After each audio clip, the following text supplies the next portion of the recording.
आप ये मान के चलिए कि डीएसए का मेन पार्ट है लिंक लिस्ट, और लिंक लिस्ट के बाद फिर सेकंड नंबर पे आता है जो आपका ये ट्रीज हो गया या ग्राफ हो गया, ये आते हैं। क्या क्या मिस्टेक्स हैं जो इंटरव्यू में नहीं करनी चाहिए, ये क्वेश्चन। फेक सर्टिफिकेशन तो एक अलग लेवल की चीज़ है, बट जो नॉनसेंस सर्टिफिकेट होते हैं जिनका कोई मतलब नहीं होता है, तो उनके लिए ऐसा कि जिसने अगर कुछ भी नहीं किया तो something is better than nothing.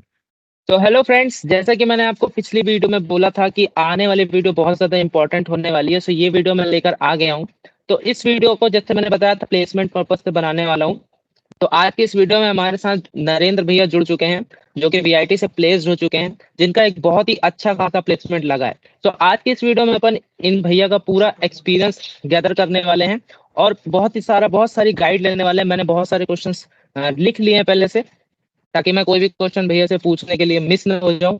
तो सारे क्वेश्चन एक एक करके पूछेंगे, बहुत ज्यादा इंटरेस्टिंग वीडियो होने वाली है, तो एंड तक जरूर देखना। तो चलो स्टार्ट करते हैं। तो सबसे पहले भैया गुड मॉर्निंग, और गुड मॉर्निंग। आपका मैं सबसे पहले इंट्रोडक्शन दिलवाना चाहूंगा। तो अपना इंट्रोडक्शन दे दीजिए थोड़ा सा हमारे व्यूअर्स को। सबसे पहले तो Sumit, thank you for inviting me here, because जब हम कुछ अचीव कर लेते हैं इसके बाद बताने की एक अलग ही खुशी होती है, तो उसके लिए सबसे पहले आपको और आपके चैनल को धन्यवाद। और दूसरा जिनको जिनको जिनको भी मेरे बारे में जानने का इंटरेस्ट है उनको भी धन्यवाद। तो मैं बता दूं, मेरा नाम नरेंद्र कुमार पटेल है और मैंने इसी साल वीआईटी भोपाल से अपना 4th ईयर कंप्लीट किया है। मेरा कोर्स 5 ईयर का है, तो अभी 4 साल कंप्लीट हुए हैं। और मेरा इस बार अभी सुपर ड्रीम इंटर्नशिप है, आई थिंक अप्रोक्सीमेट 10 मंथ्स चलेगा। सिग्निफाई में है जो 35,000 स्टाइपेंड है, इसके बाद उसी में पीपीओ है अप्रोक्सीमेट 14 LP है। तो ये मेरा इंट्रोडक्शन है। Thank you. तो आपके बारे में इंट्रोडक्शन हो गया। अब भैया जल्दी से क्वेश्चन स्टार्ट करते हैं, क्योंकि हम सबको क्यूरियोसिटी हाँ। है क्या क्या क्वेश्चंस रहेंगे। तो चलिए पहला क्वेश्चन मैं आपसे स्टार्ट करता हूँ। तो जैसा कि अपन प्लेसमेंट का बात करने वाले हैं, तो प्लेसमेंट में हम सबको पता है कि डीएसए बहुत ज्यादा इंपॉर्टेंस रखता है। तो क्यों ना उसी से स्टार्ट करते हैं। तो पहला हम्म। क्वेश्चन भैया मेरा डीएसए पे ये है कि जो सुपर ड्रीम कंपनीज होती हैं, उनको फोड़ने के लिए, उनको क्रैक करने के लिए हमें कितना डीएसए आना चाहिए। मतलब हम सब जानते हैं मल्टीपल डाटा स्ट्रक्चर्स होते हैं डीएसए में, like array, tree, Q, graph, ये सारी चीजें होती हैं। सो हमें लगभग मतलब कितने डाटा स्ट्रक्चर्स पढ़ने चाहिए, कितना मतलब हमें पढ़ना चाहिए ताकि हम एक सुपर ड्रीम कंपनी फोड़ सकें। Thank you so much Sumit asking for that question. जैसा कि आपने ये पूछा कि डीएसए, तो डीएसए पे सिर्फ एक दो क्वेश्चन नहीं बनते, आई थिंक बहुत से क्वेश्चन बनते हैं, जिसमें सबसे मेन क्वेश्चन है कि डीएसए का मतलब ये नहीं है कि हमें कोडिंग आए। डीएसए का मतलब है कि हमें प्रॉब्लम सॉल्विंग की स्किल आए। और जहां तक बात है कि कितना डीएसए पढ़ना चाहिए, तो वो ये डिपेंड करता है कंपनी का जो रोल आता है। अगर रोल नॉर्मल लेवल का है तो कंपनी डीएसए को बहुत नॉर्मल लेवल से पूछेगी पूछेगी ये एरे को सॉर्ट कर दो, या जो डुप्लीकेट एलिमेंट है उसको हम मतलब फाइंड आउट करें। और अगर कोई कंपनी बड़े रोल के लिए आती है, जैसे कोई कंपनी आती है 10 लाख, 12 लाख, 15 लाख, 20 लाख देती है, तो वो डीएसए का मीडियम लेवल का जो लीड कोड का हम हार्ड भी कंसीडर कर सकते हैं, तो इस लेवल का होता है। और most of the questions oops concept और लिंक लिस्ट से ही पूछे जाते हैं। तो डीएसए का लेवल डिपेंड करता है कंपनी के रोल के ऊपर, कंपनी किस रोल के लिए आ रही है। अगर आप ये चाहते हैं कि हमें बहुत अच्छा रोल चाहिए और बहुत अच्छा पैकेज चाहिए, तो डेफिनेटली आपको हार्ड लेवल का डीएसए स्टार्ट कर देना चाहिए। और अगर आप लुकिंग कर रहे हैं कि टीसीएस हो गया या विप्रो हो गया, इस तरीके की कोई कंपनी लुकिंग कर रहा है, तो नॉर्मल लेवल का डीएसए भी काम चला सकता है। अच्छा, ठीक है। तो इसका आंसर आपने सही दिया। मतलब आप मुझे क्लियर हुआ कि हाँ किस टाइप का डीएसए पढ़ना चाहिए। अगला क्वेश्चन मेरा भैया इस पे ये है कि जैसे जो डीएसए राउंड्स होते हैं कंपनीज के, तो उसमें यूजुअली किस टाइप के क्वेश्चन, मतलब किस डाटा स्ट्रक्चर से ज्यादा क्वेश्चन आ रहे होते हैं। मतलब आपने इतने सारे इंटरव्यू दिए होंगे, तो आपने किस डाटा स्ट्रक्चर के question question most of the time find किए क्वेश्चंस में। जो आपने बात पूछी, इतने सारे इंटरव्यू, तो इतना ज्यादा का एक्सपीरियंस तो नहीं है, क्योंकि मैंने चार पांच या छह इंटरव्यू दिए, तो उसी में ही हो गया जो भी रहा। तो बट इनमें जो मैंने एक्सपीरियंस फाइंड आउट किया कि जो मोस्ट ऑफ द क्वेश्चंस रहते हैं, सबसे पहला तो आपका आता है डायरेक्टली लिंक लिस्ट के ऊपर। लिंक लिस्ट का अच्छा। क्वेश्चन आप फेस करेंगे डेफिनेटली, मे बी इंटरव्यू में हो सकता है कि कोई ना पूछे, लेकिन आप मान के चलिए 90% के आप लिंक लिस्ट का क्वेश्चन फेस करेंगे। और दूसरा OOPS concept, object oriented programming, जो mostly Java C plus plus में होता है। तो ओप्स का कॉन्सेप्ट भी आपको पढ़ना चाहिए, लेकिन उसको डीएसए के अंडर कंसिडर ना करते हुए आप ये मान के चलिए कि डीएसए का मेन पार्ट है लिंक लिस्ट, और लिंक लिस्ट के बाद फिर सेकंड नंबर पे आता है जो आपका ये ट्रीज हो गया या ग्राफ हो गया, ये आते हैं। लिंक लिस्ट के ऊपर बहुत ज्यादा फोकस करना चाहिए as per my suggestion. Okay भैया। तो अगला क्वेश्चन इस पे डीएसए पे मेरा एक और क्वेश्चन ये है कि जो हमें जो डीएसए है मतलब कहाँ से पढ़ना चाहिए, और एज अ बिगिनर जैसे कोई मान लीजिए अभी डीएसए पढ़ना स्टार्ट कर रहा है तो उसको कहाँ से डीएसए पढ़ना चाहिए और कैसे पढ़ना चाहिए कि वो बिगिनर से एडवांस लेवल तक चला जाए। डीएस से कहाँ से पढ़ना चाहिए, इसके लिए सबसे अगर बेस्ट रिसोर्स मैं अपने हिसाब से बताना चाहूँ तो वो यूट्यूब है। हमें किसी भी कोर्स के ऊपर बिलीव करें, ठीक है कोई कोर्स का इंस्ट्रक्टर हमें पढ़ा रहा है पर्टिकुलर हमसे फीस लेकर, ये हो सकता है वो हमें पढ़ा है बेहतर पढ़ा है, लेकिन सबसे बेहतर है यूट्यूब। यूट्यूब पर आप कुणाल कुशवाहा में से भी मैंने पढ़ा है जावा में, तो बहुत अच्छा पढ़ाते हैं कुणाल भैया, और स्ट्राइबर भैया भी बहुत अच्छा पढ़ाते हैं। तो अगर कोई सी प्लस प्लस में है तो स्ट्राइबर भैया बहुत बेहतर हैं। उनसे मैं मानता हूँ अपने हिसाब से कि कोई भी कोर्स हो, ऑनलाइन कोर्स आपकी कितनी भी फीस ले रहा हो, उससे बेस्ट है स्ट्राइबर भैया का जो A to Z कोर्स है वो। और अगर जावा से कोई है तो कुणाल कुशवाहा भैया मतलब बेस्ट है, बेस्ट। हाँ, इनके बारे में तो मैंने भी पढ़ा है, इनसे सच में बहुत अच्छा पढ़ाते हैं। अब डीएसए से तो लगभग मैंने सारे क्वेश्चन आपसे पूछ लिए हैं। अब अपार्ट फ्रॉम डीएसए पूछते हैं, क्योंकि हम जानते हैं कि डीएसए के अलावा भी बहुत सारी चीजें प्लेसमेंट में होती हैं।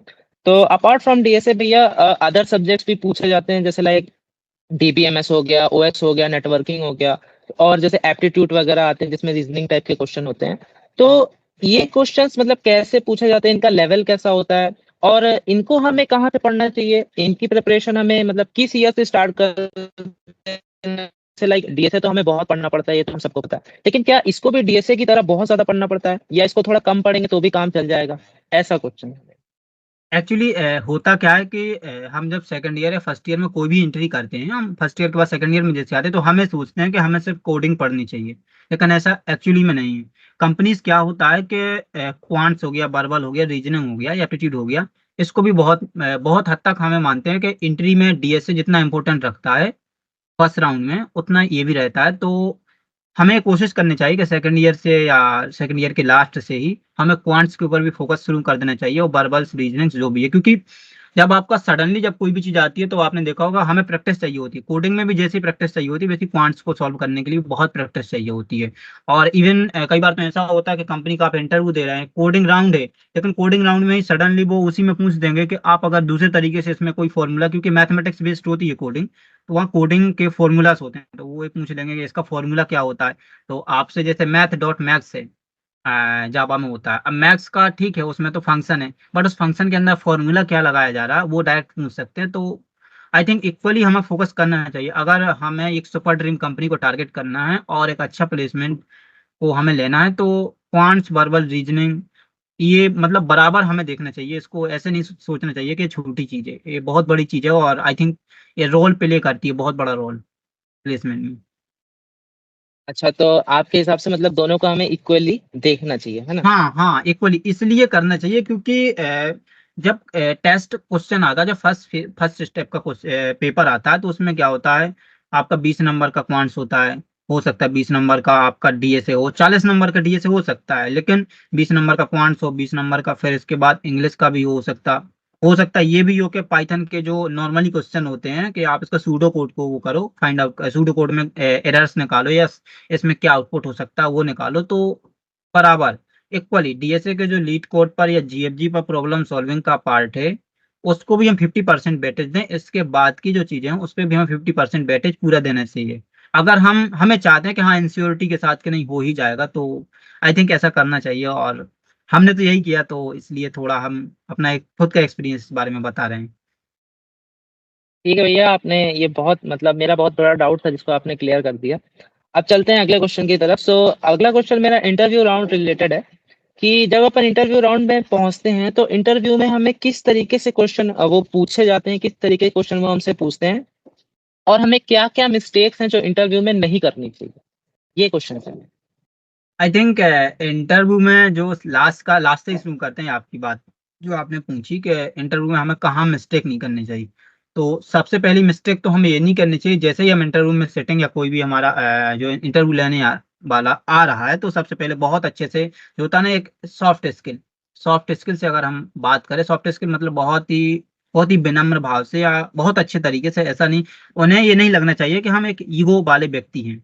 बहुत ही प्रेम पूर्वक जो भी होता है हिंदी में अपन कहते हैं कि बहुत ही विनम्रता से, तो वैसे बात करनी, ताकि उन्हें क्या होता है कि इंटरव्यूअर के टोटली मूड पे डिपेंड करता है कई बार कि आपका सिलेक्शन हो रहा है कि नहीं। आपको नहीं भी आता होगा, लेकिन अगर इंटरव्यूअर आपके व्यवहार से इम्प्रेस्ड है, वो ये सोचता है कि हाँ वैसे व्यवहार में व्यक्ति ठीक है, तो वो सिलेक्ट कर लेगा। और दूसरी बात फिर टेक्निकल स्किल पे आती है, तो टेक्निकल स्किल में जो जैसे क्वेश्चन उन्होंने पूछा कि इसका आंसर लिखिए, तो यहाँ वहाँ करने की बजाय अगर आपको आता है तो आप सीधा बोल सकते हैं कि yes I know that thing, और आप वहाँ करके उसको दिखा दीजिए, कोडिंग का जो भी एनीथिंग हो, ऑपरेटिंग सिस्टम का हो या एसक्यूएल का हो, तो जो भी क्वेरी लिखना हो वो लिख कर दिखा दीजिए। अगर नहीं आता है तो बहुत ही आराम से अपने विनम्रता पूर्वक सॉरी बोल करके, sorry sir I don't know this thing till now, मतलब हम बाद में इसको सीख लेंगे, अभी हमें नहीं आता। हमें ये नहीं कोशिश करनी चाहिए कि हम थोड़ा बहुत यहाँ वहाँ से लपेटने की कोशिश करें, तो उसमें उन्हें ये लगता है कि ठीक है आज आप ये कर रहे हैं, कल की डेट में आप सॉफ्टवेयर पे सिस्टम पे काम करेंगे, वहाँ कोई एरर कर दें, तो ये बड़ा मैटर करता है। कॉन्फिडेंस भी बहुत मैटर करता है, तो कॉन्फिडेंस हमेशा रहना चाहिए कि हाँ, अगर आपको आता है तो आपने बोल दिया हाँ ये है, और ये भी कि हाँ मतलब ये सही है, वो ये हो सकता है वो ये बोलें ये कैसे सही है, वो आपका कॉन्फिडेंस लेवल चेक करना चाहते हो। नहीं आता तो टोटल बोल दो नहीं, नो आई सर मुझे नहीं पता। आता है तो फिर उस पर अड़िग रहना चाहिए, ये मेन चीज रहती है। तो अच्छा, तो मतलब कॉन्फिडेंस लेवल भी एक मेजर रोल प्ले करता है इंटरव्यू में। हाँ, अगर नहीं आता तो आप सिंपली बोल सकते हैं कि सर मुझे नहीं आता है, मैं सीख लूंगा। और अगर आता है तो फिर कॉन्फिडेंस एकदम जो होता है 101%, 100% पूरा रहना चाहिए। ठीक है भैया। सो अगला क्वेश्चन मेरा इस पे है, प्रोजेक्ट रिलेटेड क्वेश्चन है कि हम्म। हमें अच्छा, जैसे हमें, जैसे अभी सुपर ड्रीम कंपनी की बात चल रही है, तो हमें एक अच्छी कंपनी में जाने के लिए जो रिक्रूट करने आते हैं हमें, उन्हें इम्प्रेस करने के लिए किस टाइप का प्रोजेक्ट बनाना चाहिए? और जो हमें, जैसे आजकल बहुत सारी नई नई टेक्नोलॉजीज आ रही हैं, तो हमें किन टाइप की टेक्नोलॉजीज को हमें अपने प्रोजेक्ट में इंक्लूड करना चाहिए, ताकि जो हमारा एचआर है या जो रिक्रूटर्स हैं उन पे अच्छा इंप्रेशन पड़े? एक्चुअली प्रोजेक्ट का टोटली डिपेंड करता है, कई बार क्या होता है हम प्रोजेक्ट तो बना लेते हैं, लेकिन कंपनी में हम उस तरह की कंपनी में अप्लाई नहीं कर पाते। हमें जैसे हम बाय द वे किसी कंपनी का टेस्ट दे रहे हैं, वो कंपनी डेवऑप्स के लिए लुकिंग कर रही है, तो निश्चित तौर पे वो ये चाहेगी कि आप किसी क्लाउड की टेक्नोलॉजी को इंटीग्रेट करके आप अपना प्रोजेक्ट बनाएं। वहां पर आप कोई फुल स्टैक का नॉर्मली प्रोजेक्ट लेकर जाएंगे तो कोई कोई इम्प्रेस नहीं पड़ेगा। और दूसरा ये कि जो प्रोजेक्ट का मतलब तरीका होना चाहिए वो ये कि जैसे आप जिस एरिया से बिलोंग करते, क्योंकि प्रोजेक्ट को एक्सप्लेन करने के लिए जब कोई बोलेगा तो आप ज़्यादा से ज़्यादा एक्सप्लेन कर पाएं। तो आप जैसे रूरल एरिया से या किसी भी एरिया से, तो आपके पर्टिकुलर एरिया में क्या प्रॉब्लम चल रही है, या आपने पर्सनली लाइफ में क्या प्रॉब्लम फेस की है, उसका आप सॉल्यूशन कैसे दे रहे हैं, तो उससे रिलेटेड होना चाहिए। जैसे मेरा था, मैं बुंदेलखंड से बिलोंग करता हूँ, तो there are no such kind of any web application or website who translate directly from Hindi to Bundelkhandi. So I think that, or I made that project, और मतलब ये प्रोजेक्ट बहुत अच्छा इम्प्रेसिव रहा, और जब भी मैंने किसी भी जैसे 2-3 कंपनीज का जो इंटरव्यू दिया, तो प्रोजेक्ट बहुत अच्छे से रहा, और हमेशा उनका पॉजिटिव इनपुट रहा कि बहुत अच्छा प्रोजेक्ट थे। तो प्रोजेक्ट को अपने अपने खुद से रिलेट करो कि हाँ हम क्या फील करते हैं, हमने क्या प्रॉब्लम फेस की है, फिर उसके हिसाब से प्रोजेक्ट बनाओ। उसमें टेक्नोलॉजी, नई टेक्नोलॉजी हो सकता है आप जनरेटिव एआई का यूज़ करें, डेवऑप्स की जो टेक्नोलॉजी है, सीआई सीडी पाइपलाइन, उनका यूज़ करें, लेकिन आपकी लोकलिटी से, आपके खुद से लाइफ, खुद की लाइफ से वो होना चाहिए। और दूसरा ये कि हम किस कंपनी में अप्लाई करें हमें, और ऐसा है कि अब बच्चे देख रहे होंगे तो उनको तो मैं यही सजेस्ट करूंगा कि प्रोजेक्ट 4-5 बना के रखो डिफरेंट डिफरेंट डोमेन में। रिज्यूमे को अपडेट करते हो, जैसे कोई कंपनी आई तो उसके हिसाब से रिज्यूमे में वो प्रोजेक्ट का डाल दिया और अप्लाई कर दिया, तो उससे क्या होगा कि डबल इम्प्रेस पड़े तो पड़ेगा, तो ये ज्यादा बेनिफिट रहेगा। अच्छा, मतलब कंपनी के अकॉर्डिंग हमें अपना रिज्यूमे एडिट करना चाहिए, है ना? बिल्कुल हाँ, कंपनी के अकॉर्डिंग रिज्यूमे को, और कंपनी के साथ साथ एक और चीज है, क्या होता है कि जब आप टेक्निकल का आपका इंटरव्यू क्लियर हो जाता है, तो कई बार आपको एचआर का नाम पता चल जाता है, तो लिंक्डइन अपना है ये, तो उस पर देख लिया कि ये जो टाइप के एचआर है या जो भी है, या मैंने हायरिंग मैनेजर है, वो किस टेक्नोलॉजी पे काम कर रहे हैं। तो जैसे हाँ। मन हो सकता है कि वो स्टोरेज स्टोरेज पे काम कर रहे हों, जैसे हमारे हमारे से या किसी के भी हो सकते हैं, तो मतलब किसी डिफरेंट टेक्नोलॉजी के, I don't want to reveal these kind of things, but बताना चाहता हूँ कि किसी भी प्रकार का हो सकता है। तो उस टाइप के आपको जाना है, लिंक्डइन पे सर्च कर लेना कि हाँ हमारा जो हायरिंग मैनेजर है जो है वो इस तरीके से काम कर रहा है या इस टेक्नोलॉजी पे। आपको ये देखना कि हमारा कौन सा प्रोजेक्ट उनकी टेक्नोलॉजी से मैच कर रहा है। अगर टाइम हो तो नहीं, अगर मैच कर रहा है तो तुरंत कहीं ना कहीं से आप देख लो, तुरंत बना भी लो 1-2 घंटे में। क्योंकि जब आप उन्हीं अच्छा। की रिलीवेंट टेक्नोलॉजी से आप अपना प्रोजेक्ट डालोगे तो उससे बहुत बड़ा इम्प्रेशन पड़ेगा और सिलेक्शन के चांस एकदम अप डबल हो जाएंगे। ठीक है, सो प्रोजेक्ट रिलेटेड आपने डाउट क्लियर किया बहुत बड़ा। आप अगले क्वेश्चन में चलते हैं भैया कि अगला क्वेश्चन मेरा सर्टिफिकेशन रिलेटेड है कि हमें जैसे हमें पता है आजकल बहुत सारे सर्टिफिकेट मिलते हैं कहीं यहाँ से वहां से, जो कि बेमतलब के होते हैं, मतलब आप हाँ कुछ भी हाँ नहीं करो तो भी मिल जाते हैं। तो हाँ हमें हाँ। ऐसे सर्टिफिकेट्स के पीछे भागना जरूरी है, और प्लेसमेंट अच्छा प्लेसमेंट लेने के लिए किन सर्टिफिकेट्स को हमें करना चाहिए जो हमें जो कि डिमांडिंग है आज की डेट में, और जो ये फेक सर्टिफिकेट्स हैं इनको करने से कोई फायदा है या नहीं है, ये है मेरा क्वेश्चन। देखिए, आई थिंक फेक सर्टिफिकेशन तो एक अलग लेवल की चीज़ है, बट जो नॉनसेंस सर्टिफिकेट होते हैं जिनका कोई मतलब नहीं होता है, तो उनके लिए ऐसा कि जिसने अगर कुछ भी नहीं किया तो something is better than nothing. तो ठीक है, वो कर सकते हैं, आई डोंट वांट टू से comments anything on that point. But जो ज़्यादा अच्छे सर्टिफिकेट हैं, अगर आप क्लाउड में जाना चाहते हैं, डेवऑप्स में जाना चाहते हैं, डेवसेकऑप्स में जाना चाहते हैं, या कोई भी ऐसी टेक्नोलॉजी जो क्लाउड कंप्यूटिंग से रिलेटेड हो, उसके लिए सबसे नंबर 1 पर तो AWS का CP आता है। इट्स मतलब उससे बेस्ट, वो बेस्ट है। इसके बाद अगर आप ठीक है AWS का नहीं कर रहे तो माइक्रोसॉफ्ट के भी हैं, माइक्रोसॉफ्ट अजोर क्लाउड के हैं, या गूगल GCP गूगल क्लाउड का है। किसी भी क्लाउड से रिलेटेड AWS का कर लेंगे तो वो तो सबसे बेहतर है ये। गूगल क्लाउड का भी आप कर सकते हैं, और अगर आप किसी साइबर सिक्योरिटी में जाना चाहते हैं तो फिर वो CEH हो गया या OSCP जो भी है वो कर सकते हैं। और अगर आप किसी फुल स्टैक डेवलपमेंट में जाना चाहते हैं तो कोर्सेरा पर ही मेटा मेटा नाम से फुल स्टैक का चलता है, जो भी हो तो फुल स्टैक से रिलेटेड आप वो कर सकते हैं। इससे टोटली डिपेंड। सर्टिफिकेशन के बारे में भी एक बात अच्छे से कहना चाहेंगे जो प्रोजेक्ट पे लागू होती है, प्रोजेक्ट वाले पार्ट पर भी। आप मिनिमम 2 से 3 डिफरेंट डिफरेंट डोमेन में सर्टिफिकेशन करके रख लो। अगर आप डिफरेंट ज़्यादा चांस बढ़ाना चाहते हो तो डिफरेंट कर लिए। अब देख लिया कि हमारा जो कंपनी है, इस फर्स्ट राउंड में तो ये पूछे नहीं जाता आप कौन सर्टिफिकेशन किए हो, टेस्ट निकल गया।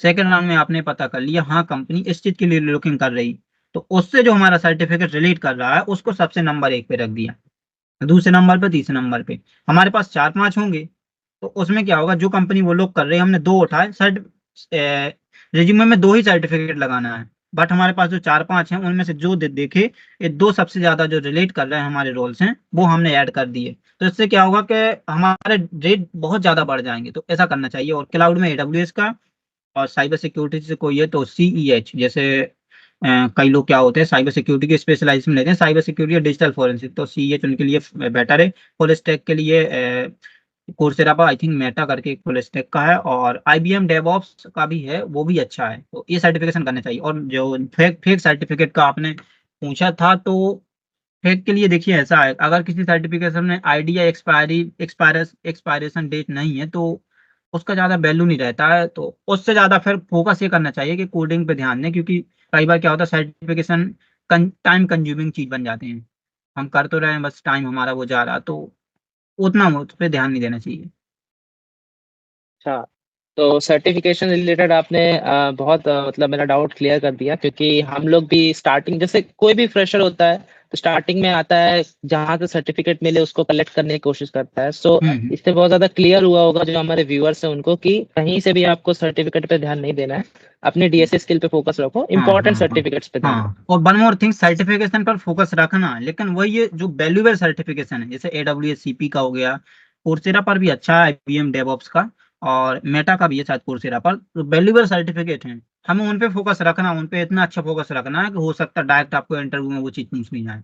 बट ये जो ऐसे सर्टिफिकेट हैं कि जिनका कोई सेंस नहीं है, तो उनसे ज्यादा अगर वो जो टाइम वहां जा रहा, उससे बेटर आप पॉइंट्स पे ध्यान दे सकते हैं और DSA पे ध्यान दे सकते हैं। ऐसा नहीं कि हम 50 सर्टिफिकेट अपने रख लिए हैं वो काम आने वाले हैं, तो कुछ नहीं होने वाला उन 50 सर्टिफिकेट से। ठीक है भैया, सो इसी के साथ मेरे सारे क्वेश्चंस लगभग क्लियर हो चुके हैं, खत्म हो चुके हैं। लास्ट में मैं आपसे आपका पर्सनल ओपिनियन मांगना चाहूंगा कि जो आने वाले हमारे फ्रेशर्स हैं उनको अब अपना क्या रोड मैप एक तरीके से देना चाहते हैं कि क्या हमें 4th ईयर में किन चीज़ों को करना चाहिए और किस तरीके से हमें अपनी जर्नी को आगे बढ़ाना चाहिए ताकि हम एक अच्छा प्लेसमेंट ग्रैब कर पाएँ। एक तरीके का रोड इस मैप। इस बारे में थोड़ा सा हम क्लेरिफिकेशन आपसे चाहेंगे कि फोर्थ ईयर का आप पूछ रहे हैं या फर्स्ट ईयर से, क्योंकि फोर्थ ईयर तो फिर वो एंडिंग ईयर ही होती है, उसमें क्या ही किया हाँ, जा सकता है। तो आई थिंक नहीं फर्स्ट आप ईयर, पूरा फर्स्ट फर्स्ट ईयर से ईयर पूरा आई 4th ईयर थिंक तक। फर्स्ट ईयर से फोर्थ ईयर का तो हम यही कहना चाहेंगे कि फोर्थ ईयर में तो यही बचता है कि फिर तो भगवान के ऊपर विश्वास करके अपना काम करो, हो जाएगा तो हो जाएगा, अगर फोर्थ ईयर में आप प्लान कर रहे हो कुछ करने का। लेकिन हाँ, फर्स्ट ईयर सेकेंड ईयर से ये हो सकता है कि फर्स्ट ईयर में जैसे ही आप एंट्री करते हैं तो थोड़ा सा आपको कोशिश ये करनी चाहिए कि जो कॉलेज की क्लासेस चलती हैं ठीक है चलती रहें, थोड़ा सा बस थोड़ा थोड़ा पार्ट आपको डीएसए की, आपको फर्स्ट ईयर में डीएसए, देखिए आप पहले से कोडिंग के जो बैकग्राउंड है प्रोग्रामिंग से नहीं रहे हैं, हो सकता है आपको कुछ भी समझना है, बस आपको कोडिंग के क्वेश्चन देखने हैं, प्रॉब्लम्स देखनी है, आखिर ये सॉल्व कैसे होती हैं। फर्स्ट ईयर में आप इतना कर सकते हैं। सेकंड ईयर में आते ही आप लीड कोड पर, जीएफजी पर, या कोई भी ऐसा कोड फोर्स हो गया, किसी भी प्लेटफॉर्म पे अकाउंट क्रिएट कर लीजिए। डेली की डेली प्रॉब्लम को अटेंड कीजिए। आपको वो प्रॉब्लम नहीं आती है सॉल्व करती है, नहीं बनती है, कोई दिक्कत नहीं है, सिर्फ उसको आप समझ लीजिए आखिर ये होती कैसे सॉल्व है। कहीं से कॉपी कर लीजिए, पेस्ट कर दीजिए, अपना पीओटीडी मतलब कलेक्ट कर लीजिए। दूसरे दिन आप इस कोशिश कीजिए कि कल तो हमने कॉपी पेस्ट किया था, आज हमें कॉपी पेस्ट नहीं करना है, ट्राई कीजिए सॉल्व करने का, फिर भी नहीं होता, ठीक है दूसरे दिन भी कॉपी पेस्ट कर दिए, तीसरे दिन फिर ट्राई कीजिए। ऐसे धीरे धीरे आपको उस लेवल पे आना है कि आपको कॉपी करने की जरूरत ना पड़े, आप अपना सॉल्यूशन कम्युनिटी में डालें और लोग आपको कॉपी पेस्ट करके सबमिट करें। इस सिचुएशन पे आना है पहली चीज।